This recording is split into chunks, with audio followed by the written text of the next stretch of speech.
Hi! I'm back again and meron na naman tayong bagong adventure dahil aakyat tayo ng Mount Ulap located in Itugon, Benguet. If I'm not mistaken, alam ko ang naibog ko na date is on April 25th and meron na lang tayong 5 araw para makapag-prepare. And today, I'll be showing you guys kung ano yung mga bagay na dadalhin natin. And we'll also do a quick haul para dun sa mga new things na in-order ko. Yung ating sun hat, ang nagustuhan ko dito is yung kanyang logo dahil super tiny lang siya, hindi siya ganoon ka-visible. In-order ko to sa mismong Columbia, Philippines. And I got it for 1,990. Next naman, itong box na to, I ordered it naman sa mismong Uniqlo app. Ito yung ating jacket and kulay itim na naman, just like yung mga ginamit natin nung sa Bulag. UV protection parka, 1,990. Next item, ito naman yung gagamitin natin para sa ating bottoms. Airy Seam Flare leggings and it's 1,490. Last item, ito yung gagamitin natin na top. Airy Seam crop top. The price is 790. This time naman, I'll show you guys kung ano yung mga trail food na dadalhin natin. Protein bar, which I got from Healthy Options. Energy bar. Nutella wafer. We also have Oreos. Sky Flakes. We also have dark chocolates. 2 bottled water, 500 ml. Ngayon naman, I'll be showing you yung mga gamit na dadalhin ko. First is yung aking trekking pole, raincoat, yung ating pocket tissue. The other one naman is yung ating wet wipes. An insect patch, extra plastic dahil we need to make sure na walang maiiwan na kalat. And lahat ng pinagamitan natin is dadalhin natin pagbaba ng bundok. Of course, alcohol. 2 battery pack. We need a sunglass. Ito yung mini backpack na dadalhin natin. Ito naman yung belt bag na gagamitin natin. Hello! So today is April 24 and it's 10:14 in the evening. Bukas ang madaling araw ang akyat natin sa Mount Ulap around 5 AM kung hindi ako nagkakamali. And mamayang 12:30 to 1 AM ang pick up natin sa Dau. Just like before nung nag-Mount Pulag tayo, mag-grab na lang ulit today para at least hindi na hassle. And hindi rin ako makakapag-drive dahil wala akong mapag-iiwanan ng sasakyan. Naka-ready na ako and nakapag-ayos na din nung sinuot ko yung mga hinol natin nung last time na nag-take ako ng clips. Aside pala dun sa mga pinakita ko sa inyo last time na babaunin natin, nag-add pa ako. Bumili ako kanina ng Starbucks, yung pistachio bar. I also got chicken sandwich na binili ko kanina sa Jollibee. Lastly, itong Ricola. Baka magtaka kayo bakit bumili na agad ako ng chicken sandwich na from Jollibee. Eh, doon naman yung pick up ko later. Kasi ayoko nang magkalkala pa ng bag doon. Baka mayroon pa akong mawala or mahulog na gamit.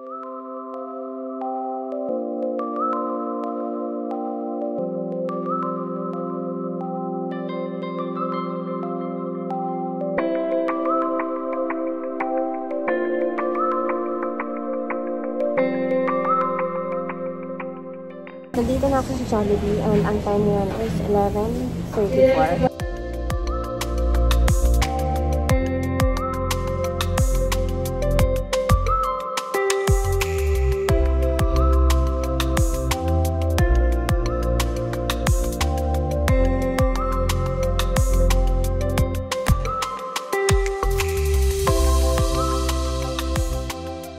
Time ngayon is 4:15 and nandito na kami sa Barangay Ampucaw.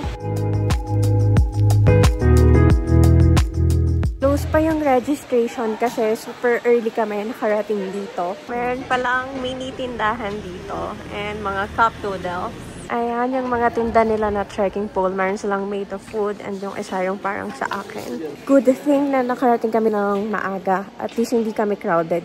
Dito, banda, yung kanilang CR.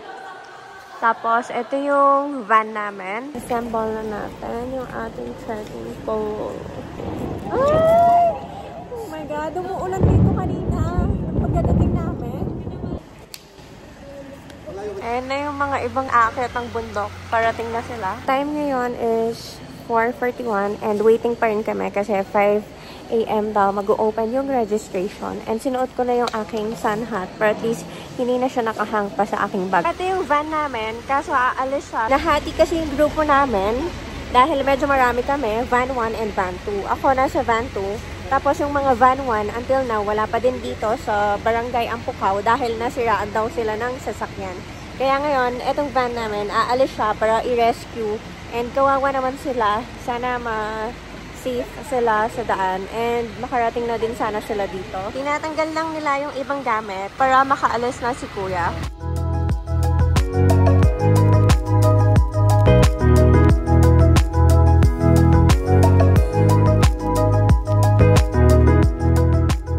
Mag-orient lang tayo ng content before we start. Mabuhay and maganda po kayo sa umaga. Morning po. Kami po yung local tour guide po dito. Sino po yung nag-search po sa inyo sa YouTube at saka TikTok about kay Mount Pulag? Halos lahat. Babaybayin po ay 9.1 kilometers. Si Mount Pulag may dalawang peak, Ambano, Paway. Ito po ay 3.6 kilometers po mula dito. Ito naman, ang basa po nito ay Gungal, hindi Hugongal. 5.4 kilometers. And then, yun na po yung summit. 6.5 kilometers po yung layo. Mula dito rin yung sukat. We're done now with the orientation and now let's proceed na. Time is 5:32. Medyo malamig. Pero tolerable naman. Nag-whistle din sa Gungal Park na yan? Or... Whistle? Oh, di ba parang meron siyang seconds lang para mag-picture? Limited time, diba? Hindi na yata siya nag-whistle. May ano lang, may parang kailangan mo lang pumila. Yung mga tour guide. Really? Ito yung nilalakaran natin ngayon. Diba Traverse Hike po ito? Anong entry point po natin ngayon? Entry point is Barangay Ampukaw. Barangay Ampukaw. And later po, kapag pababa, saan exit point? Exit natin is Sitio Santa Fe. Sitio Santa Sitio Fe. Santa Fe. Oh, so doon na po, doon na yung mga ano nan, Nandun po yung mga van, paliguan. And yung mga kasama natin. And, ayan. Hello! Meron na pala tayong kasama sa likod. Ayan sila. Yung second group pala kami. Akala ko first.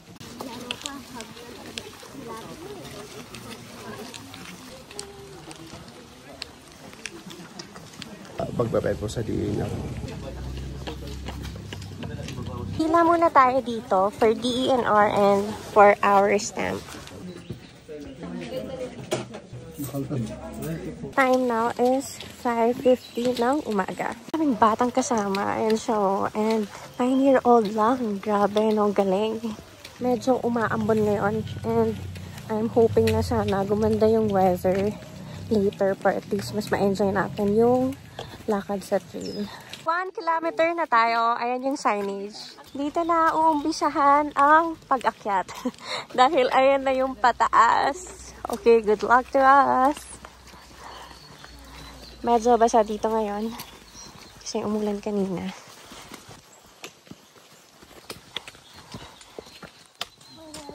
Yung view natin ngayon. And ayan ang itsura dito sa baba. Tapos, ito naman yung dinaanan natin kanina.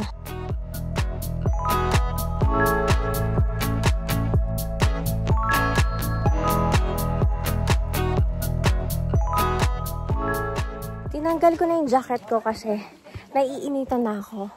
Pero at least mas comfortable akong umakyat. Naka-shirt na lang ako. Ito yung view ko from here. Kung nakikita nyo, foggy yung banda dito. And even doon sa baba. Ang ganda ng view dito.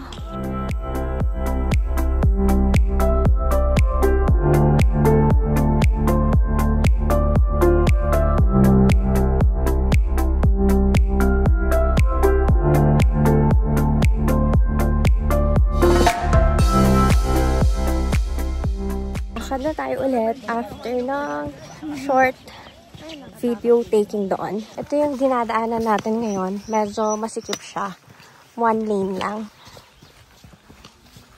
Yung sa side natin, kapag nahulog ka dyan, goodbye earth ka na. See you in heaven. Medyo pababa dito.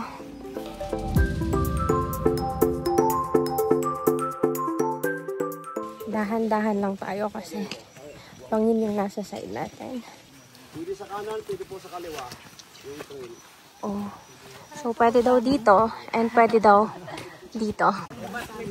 Medyo parang pa-stair siya na. As in, pataas. Please always close the gate. Pataas siya.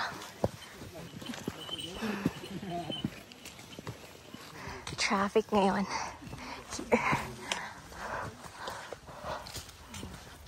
Ay, nice naman ng mga halaman. Para silang may pagka-red and purple. Kahit medyo malamig, nasa-feel ko na pinapawisan na ako.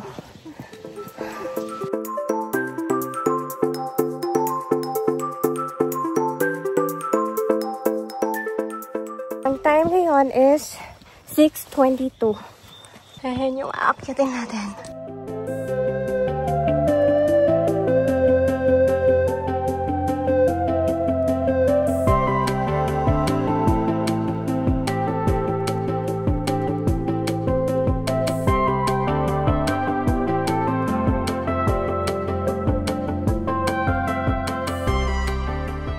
Nag-open si Mount Ulap noong 2015 November 1. Ano na po yung pinaka-handle na pinakamatanda? Sa lalaki, 72. Hmm? Sa babae, 75. Sa Wow! akin lang yun, bukod sa ibang kasama kong tour guide.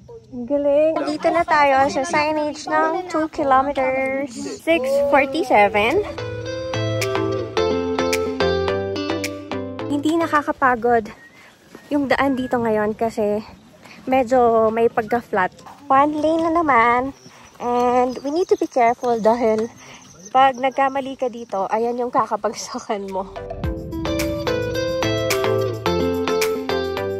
Sa lahat ng spot na gusto natin pagpicturean ngayon, kailangan na natin i-take yung opportunity dahil later kapag bababa, hindi na ito yung dadaanan natin.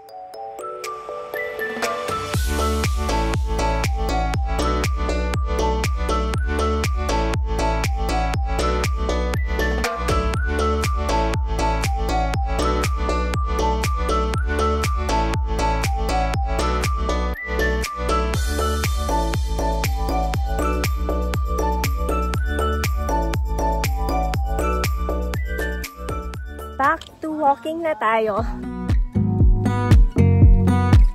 Time now is 7:05.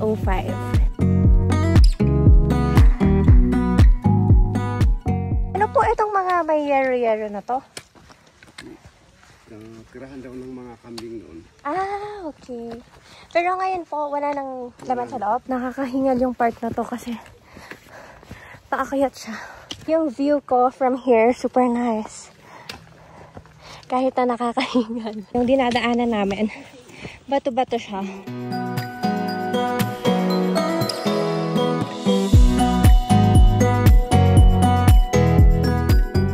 Time now is 7:29. 3 kilometer na signage. Ayun yung daan. Nakikita nyo ba? Ayun. And nandito na tayo. Pataas na naman ng konti dito. Kuya, bahay po ba yung maliit na yon? Ayun po. Taniman po ng mga gulay at bulaklak po. Halak po Ito bahay tinatawag siya. namin greenhouse. Greenhouse, oh. Ito yung dadaanan natin. Medyo may bato-bato ng maliliit. Nandito na tayo sa campsite. Ayan yung signage niya. Campsite 1. Ang ganda dito. Nakaka-relax. Sa kabilang side, ito yung view natin. Super nice din. Nandito na tayo sa Ambanao Paway, which is yung first peak. Ang time ngayon is 7:46. Yung daan natin ngayon, medyo pababa siya. And slippery din siya. Kaya kailangan natin magdoble ingat. Tapos mabato-bato din siya. Big help etong ating trekking pole. O, tignan nyo naman yung view. Oh my God, super nice. Dito tayo.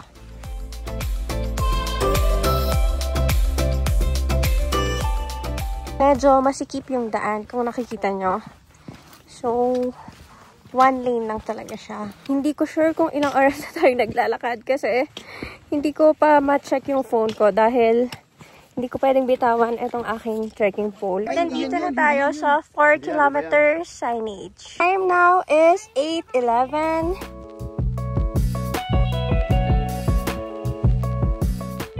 Paahon na naman. Ay. Grabe. Kung makikita niyo yung pataas doon, ayan yung mga hikers, yan yung aakyatin din natin. Diyan tayo papunta. Time now is 8:29. Medyo pababa dito ngayon. Mga hikers, dyan tayo galing kanina. Matarik talaga. Oops.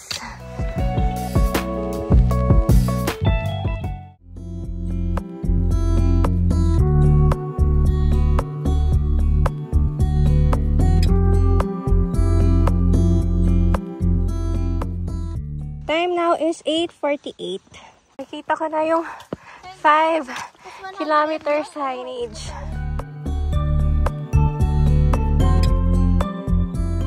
Ito yung dinadaanan natin ngayon. Mabato siya. And paahon. Nandito na kami sa Gungal Rock.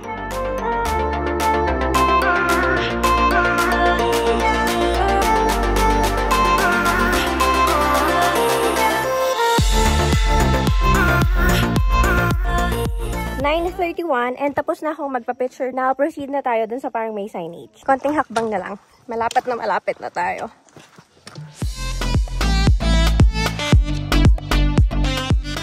Dun kami nagpa-picture kanina.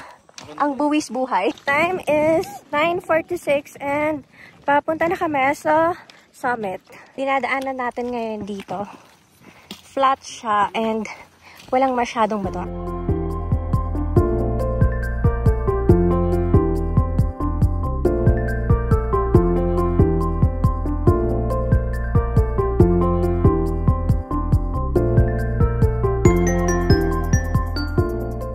Medyo pababa. Nandito na tayo sa signage ng 6 kilometers. Time is 10:15. Doon yung aakyatin natin kung nakikita nyo yung diretsong trail na yan. Tuhod ko, sakit na. Konting-konti na lang nasa summit na kami.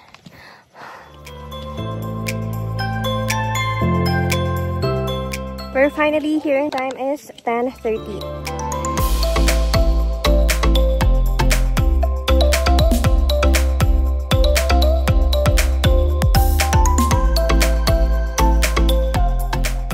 Bababa na tayo ngayon. Meron hagdan dito, pero parang mas easier dumaan dito sa side niya.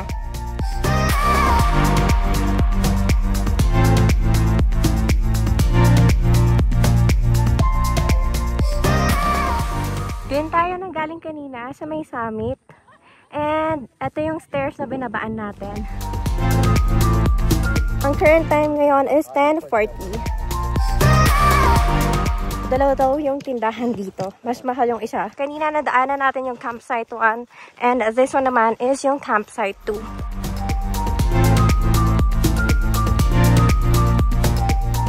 Nandito tayo sa unang canteen na madadaanan natin. Ate, magkano sa adobo? 180 po. 180 with rice. Eh, dito sa spam with egg. 150 po, ma'am. Meron silang Coke dito. Bili tayo. Mini sari store nila. Ate, magkano yung Coke? Ito? 40 pesos. Meron kayong malamig na malamig? Wala. Ay, hindi siya malamig? Wala, ma'am. Hindi ako makakainom kung hindi malamig kasi ayoko yung lasa. Yung water na muna na baon ko. Ito yung mga tables. Yung isa pang canteen dito na sinasabi ni Kuya na mas mura daw compared doon. Time now is 11:16. According sa local guide natin, wala nang pa-ahon dito. Lahat is pa baba na lang talaga. 7 kilometers. Mini stairs dito. Time now is 11:49. Yung view ko from here. The other side naman is ito. Mayroong parang small gate dito. 8 kilometers. Mayroong tindahan dito. And mayroong for sale na ice candy. 20 pesos each. Ate, avocado to, no? Tapos, this one po, manga. We're going down now. And meron akong extra ice candy para mas may energy ako. Uy! Konting steps na lang. Malapit na tayo sa patag. Mga tiny steps na lang yun dito, unlike kanina. One last step. And dito na tayo sa flat area. Sakit na ng toenails ko. Grabe. And bit-bit ko yung pinagkainan ko na ice candy. Ang daan dito ngayon is bato-bato na naman. Tapos, meron ng signage here. Kuya, mga ilang minutes na lang po bago tayo makarating sa baba. Mga 20 pa, ma'am.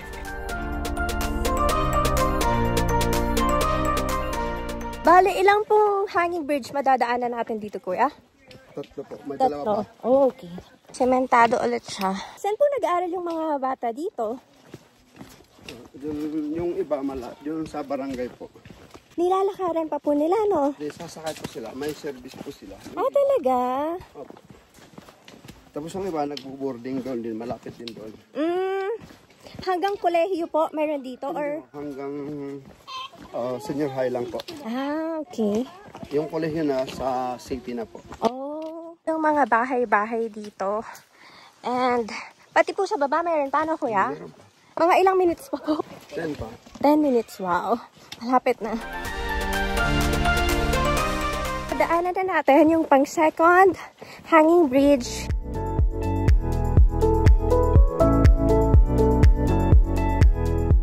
Nakikita ko na yung 9-kilometer signage.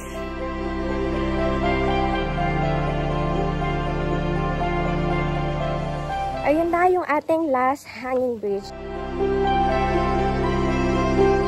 We're finally here after how many hours? Thank God.